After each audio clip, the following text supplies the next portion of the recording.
Eu sou Alfredo Sterhain, jornalista cinematográfico, cineasta. Estou em atividade há várias décadas, desde os anos, se computar o cineclubismo, desde os anos 50. Tenho uma longa carreira tanto no jornalismo em São Paulo, como mais no jornalismo do que na direção de filmes, que foi um período mais atuante nos anos 60, 70 e 80. Desde criança eu tinha um interesse por cinema. Demorei para ir ao cinema, para me levarem ao cinema, por isso que acho que eu lembro os primeiros filmes que eu vi na vida, que foi um filme com a Elizabeth Taylor, menina, com 10, 12 anos, acho que era Força do Coração, e o primeiro filme colorido que eu vi na vida, Escola de Sereias, com Esther Williams mergulhando, e um cantor com música latino-americana, Carlos Ramírez, que cantava Eu Te Quiero Mucho, Muñequita Linda. Depois minha mãe tinha um amigo espanhol, minha mãe era marroquina, de Marrocos espanhol. Tinha um senhor que trabalhava na Veracruz como auxiliar de foco daquelas câmeras pesadas, as Mitchell, o Marcelo Afonso. Ele chegou em 52 e já foi trabalhar na Veracruz. Em 53 eu fui a Veracruz com a minha mãe, vi o Lima Barreto, tinha terminado de filmar O Cangaceiro, mas não tinha uma filmagem na Veracruz, mas vi os cenários de Sim a Moça, do Cangaceiro, e fiquei fascinado com aquele passeio pela Veracruz, pela cidade cenográfica que tinha sido usada em Tico-Tico no Fubá. 2 anos depois, o Marcial falou: olha, o Alfredo não quer fazer uma figuração, paga um equivalente a R$100. Eu tinha 14 anos, em 56 foi.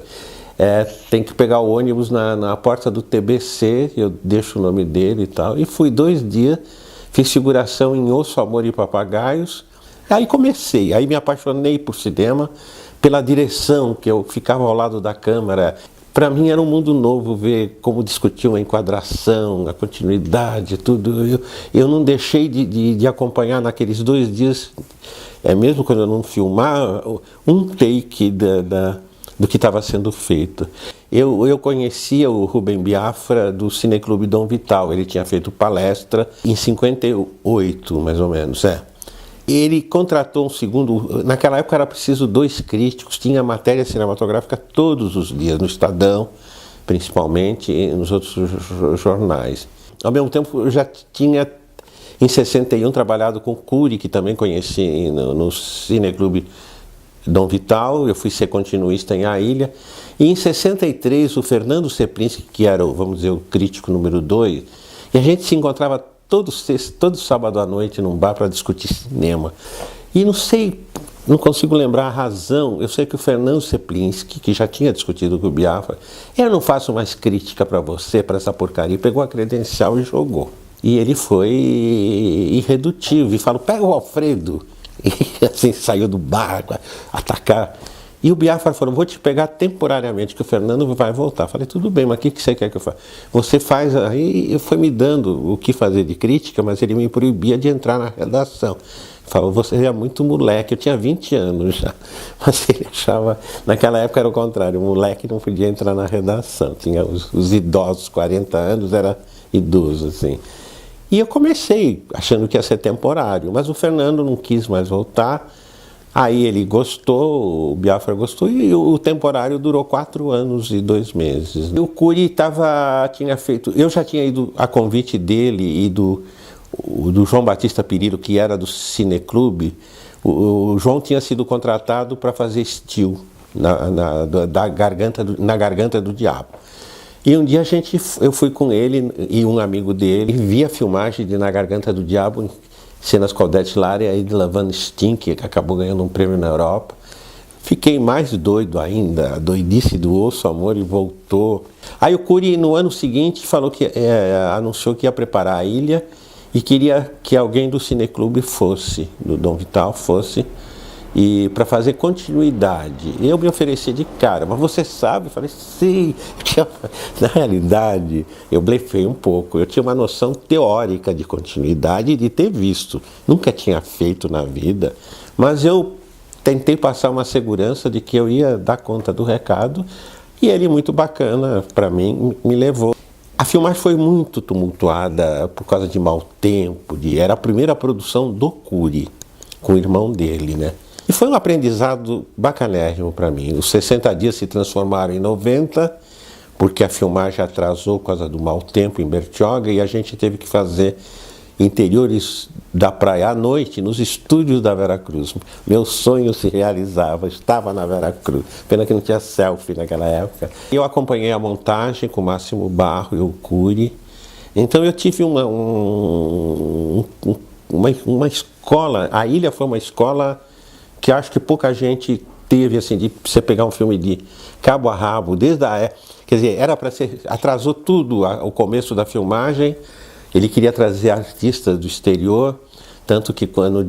Aí o Jânio renunciou. Foi... Gente, minha consciência política explodiu, não pela consciência política, porque o produtor queria cancelar o filme. Eu falei, este desgraçado do Jânio, além de deixar os eleitores na mão, vai ferrar meu trabalho. E ainda lembro que a gente foi falar com a Vivica Linford, atriz americana, estava fazendo Senhorita Júlia no Teatro Municipal, teatro vazio, porque todo mundo estava com medo de sair nas ruas. E nós ainda fomos de camarote para os camarotes. Ela recusou, tinha lido o resumo do argumento que o Cury tinha feito. E o Jorge Tabori era o marido dela, um roteirista do Crepúsculo Vermelho, de um filme do Hitchcock. Tinha a Rita Guerra, mas a Vivica estava, não, eu quero ir embora logo do país. Ela tinha filho pequeno, eu tenho medo de Revolution, que o povo, ela tinha uma visão latino-americana, não teve revolução, porra nenhuma. E aí foi atrasando a filmagem, no fim a gente começou em fim de outubro e fomos até janeiro de 62. O Cury quis fazer, acho que um filme mais...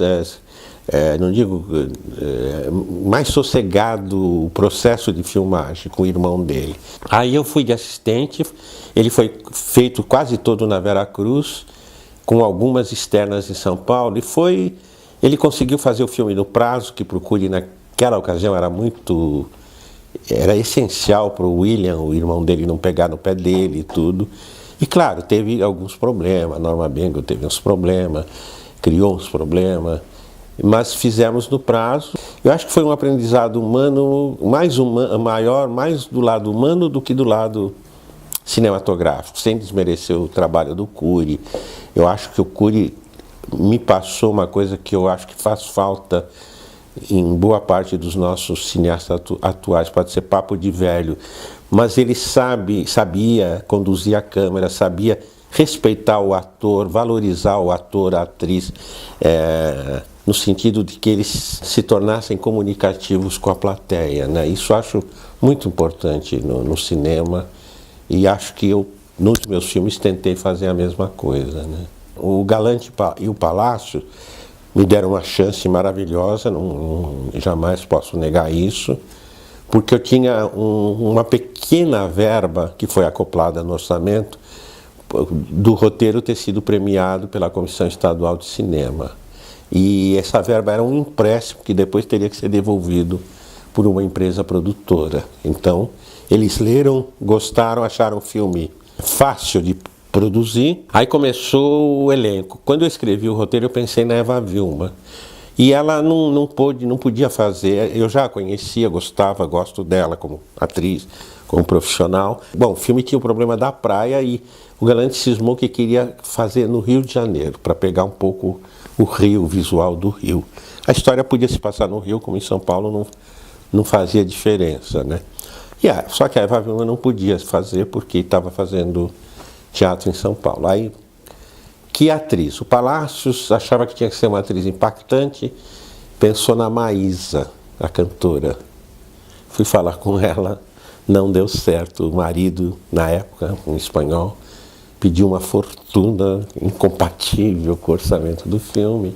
Ela queria. Aí, falei, a Norma Bengal, vamos. Eu lembrava dos problemas que a Norma tinha provocado em Noite Vazia, mas eu me dei muito bem com ela, pessoalmente. Não tive nenhum atrito assim que me impedisse de trabalhar com ela. E aí ela topou, gostou, ficou enlouquecida com o roteiro. E aí começaram os problemas. O Galante me deu 18 dias e 18 latas de negativo para fazer o filme, em 18 dias e 18... Era muito apertado tudo. E eu não tinha ainda a esperteza que eu passei a ter depois, como usar o negativo, como racionalizar, né? Isso foi um sufoco, mais alguns atrasos da norma, mais uns incidentes de filmagem, assim, uma coisa que uma locação tinha furado, aquelas coisas. Foi difícil, foi um aprendizado sofrido para fazer o filme. Pena que depois a censura cortou algumas cenas, não foi sucesso de bilheteria, mas foi bacana fazer, né? O filme foi liberado com cortes, normal, mudaram o título, era Anjo Devasso, não podia. Anjo Perverso, não podia. Teve outro anjo, não podia. Aí o Elias Cury, o produtor Anjo Loiro, liberou. Quando estava na 5ª semana, o filme já tinha feito mais de 1 milhão de espectadores com 40 cópias, que era uma coisa, eu vi assim, Spielberg da boca, porque era uma coisa fenomenal. Naquela época os lançamentos eram segmentados, a gente não podia lançar São Paulo e Rio, por exemplo, por causa do preço das cópias. E o filme estava já com data marcada para estrear no Rio, meu produtor e a Condor Filme que distribuía. Não, o filme está um sucesso, a gente vai investir em mais 10 cópias. Felizmente não chegaram a ser feitas, que veio uma ordem de Brasília interditando a exibição do filme por não obedecer aos cortes, o que não era verdade. Era uma mentira, por isso que eu tenho a impressão, não tenho provas, de que alguém mexeu na censura para ferrar com o Anjo Loiro. Era um concorrente de peso para filmes americanos, sabe, nós derrotamos filmes como com Burt Lancaster, que era um sucesso no mundo inteiro, O Dia do Chacal, que eu gosto do filme, que é do Fred Zinnemann, foi um blockbuster assim, e a gente engolia em termos de bilheteria, por isso que eu acho que foi muito estranho tudo, mas não tenho... Aí fomos o meu produtor cismou que eu que tinha que ir a Brasília falar com o chefe da censura, o Rogério Nunes. Não, você é jornalista? Eu falei, não. Aí fui com um advogado, na época, um velhinho, aliás, velhinho, ele tem a idade que eu tenho hoje, e o Alberto Sapinto, um cara muito bacana. E eu fui a contragosto, pus terno, gravata, né? Chegamos lá, o chefe da censura foi irredutível, os ânimos ficaram... A censura era no 5º andar do prédio da Polícia Federal, em Brasília. O representante da empresa exibidora estava lá. Vocês não tem mais jeito. Ele era muito antipático, o cara. Aí eu falei, quem que pode decidir acima do Rogério? O general Bandeira, claro, o chefe da Polícia Federal. E onde é que ele está? Você quer falar com ele? Eu falei, quero. Onde que é? No andar de cima. Aí eu fui subindo a escada, um andar só, né? Vem, doutor Antônio, vem comigo. Você está louco? Esse cara mandou torturar a gente, ele me parou, o exibidor. Ele é ligado ao BAN, essas coisas que perseguia terroristas. Eu não sei se foi isso. Dizia-se na época, eu juro que eu não sei, que o Paulo Sapinto financiava essa extrema-direita. Não sei se é verdade ou não, mas que aqui em São Paulo muita gente louvava os milicos, né? Aí cheguei na sala de espera, pois não, boa tarde, uma secretária, uma sala linda, né? O general Bandeira está, o senhor marcou hora. Falei, não, eu só quero dar o doutor Sapinto, que está comigo, o doutor Sapinto, omiti Antônio, quer muito falar com ele, dar um abraço e trocar umas palavras. Só um momentinho, ela foi... o general vai ter o prazer em receber o doutor Sapinto, só pediu para aguardar 10 minutos.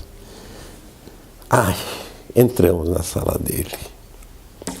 Aí ele ficou meio rude, mas o senhor é o... Não, eu falei, é o doutor Antônio Sapinto, irmão do doutor... por favor. Falei, não, excelência... Aí fui entrando nos coisas do filme, né? E ele mandou chamar o Rogério Nunes, que veio com a pastinha do que eu já tinha visto. E eu conversando, excelência, porque o cara falou, trata ele de excelência, excelência. Mas excelência, a história do Anjo Loiro não tem nada de moral, é baseado no... E o senhor, como homem culto, deve ter lido ou visto o filme. Eu vi o filme com a Marlene Dietrich, nunca esqueci. Mas aquilo é um filme. E na minha gestão, o Rogério, que só estava com a pasta já lá, eu não tolero imundícies. Gente, como uma palavra pode ter um peso, imundície. Não, eu não tolero coisa imunda, coisa assim. Eu falei, eu não tolero que ninguém me xinga, falei, mas eu não falei nesse, falei, assim, gritando de dedo em riste, né? Aí foi um puta bate-boca, eu não chamei o senhor de imundo, o senhor está deturpando. Não, eu falei, o senhor chamou porque disse que o filme é imundo, o senhor nem viu o filme, e por tabela eu escrevi e dirigi esse filme, o senhor está me ofendendo, e eu não vou tolerar. Aí eu falei, o senhor está envergonhando o nome do Brasil? Não, eu só estou zelando para uma gestão que não tolere irregularidades. Eu falei, então arranquei a pasta do Rogério Nunes, eu estava muito atacado. Falei, olha quantas irregularidades tem na língua portuguesa. Eu tinha lido e visto os erros de concordância, de coisa, né, de vírgula, de datilografia. Aí foi um puta bate-boca e ele falou que eu ia ser detido por desacato à autoridade, aí eu tremi mesmo, né? Mas aí o doutor Antônio foi muito bacana, levou a questão por um lado de desajuste emocional da juventude. Hoje eu dou risada, mas olha, foi um dos dias mais tensos da minha vida, viu? Saímos, fomos esperar o avião para voltar e o doutor Antônio bebia. Enquanto a gente esperava o avião, quis beber no bar do Hotel Nacional, onde ia deputados. E ele viu que eu estava caído, eu estava prostrado, porque o exibidor falou, você acabou com a tua carreira. Eu estava assim, querendo morrer, né? E ele, bebe, eu falei, não quero beber. E ele bebia o meu copo. Aí vem um deputado que conhecia, doutor Antônio aqui em Brasília, prazer em vê-lo. Conhece esse rapaz, o Alfredo, diretor social? Ele acaba de fazer um ato heróico, assim, mandou o general Bandeira tomar no cu. Eu não mandei, gente, aí já estava extrapolando. Eu nunca falei. Aí, claro, o cara, com licença, até logo. Imaginei a época da ditadura, você falar que estava um cara que mandou o chefe da Polícia Federal, ele estava... Aí não queriam deixar a gente embarcar no avião porque ele estava bêbado, né? Eu contei uma história do meu avô. Seu avô está bêbado. Não era meu avô, mas eu inventei uma história que a vovó estava passando mal e voltamos. Mas foi uma odisseia. A Beleza Proibida foi assim, ela tinha convidado outro diretor, o argumento era da Mona Delacy, se chamava Freire o Pescador. Estava assim um roteiro não totalmente armado, e o Carlos Fonseca, jornalista, crítico e produtor executivo que ele é do Pajeú e de um outro filme, grande amigo meu, falou, você não gostaria de dirigir história? Eu falei, não, eu não tenho problema em fazer história de outro, só quero ter empatia. Eu estava no Rio, não sei, me lembro para que ele falou, lê. Quando eu li a história, eu adoro histórias de amor e repressão, assim. Eu fiquei fascinado, liguei para o Carlos, falei, eu quero falar com a Rossana. Eu mal conhecia ela, assim. Aí acertamos, ela tinha um empréstimo, na época não era financiamento, era empréstimo da Embrafilme. Tinha que ter fiador, tudo naquela época. O fiador que eu conhecia era marido dela na ocasião, um engenheiro que incorporava construções de motéis, mas faltava uma parte do dinheiro. Aí eu falei com Elias Cury, que tinha feito o Anjo Loiro, e ele topou entrar com 20% ou 30% mais a distribuição. Mas não gostava do título. Nem eu gostava, Freire, o Pescador. E o Elias queria, porque queria um título de apelo. Eu não conseguia. E eu estava dando aula como professor substituto, o Máximo me chamou na FAAP. E eu falei, uma noite de chuva, eu dei carona para 3 alunos e falei desse dilema, né? O Edu Janks falou, Pureza Proibida. Quando o Edu falou, parei o carro e falei, é esse. Era o título, sabe? Quando você sente que... Aí falei, falei para o Elias, ficou a Rossana, todo mundo, foi assim, unanimidade. O título foi Pureza Proibida. O Edu é o pai da criança, o padrinho, vamos dizer assim. Foi uma filmagem complicada, porque foi em Arraial do Cabo, mas fizemos no prazo, um dia de atraso. Mas teve 2 problemas sérios, assim. No meio da filmagem, a ex-mulher do Rui Santos se matou.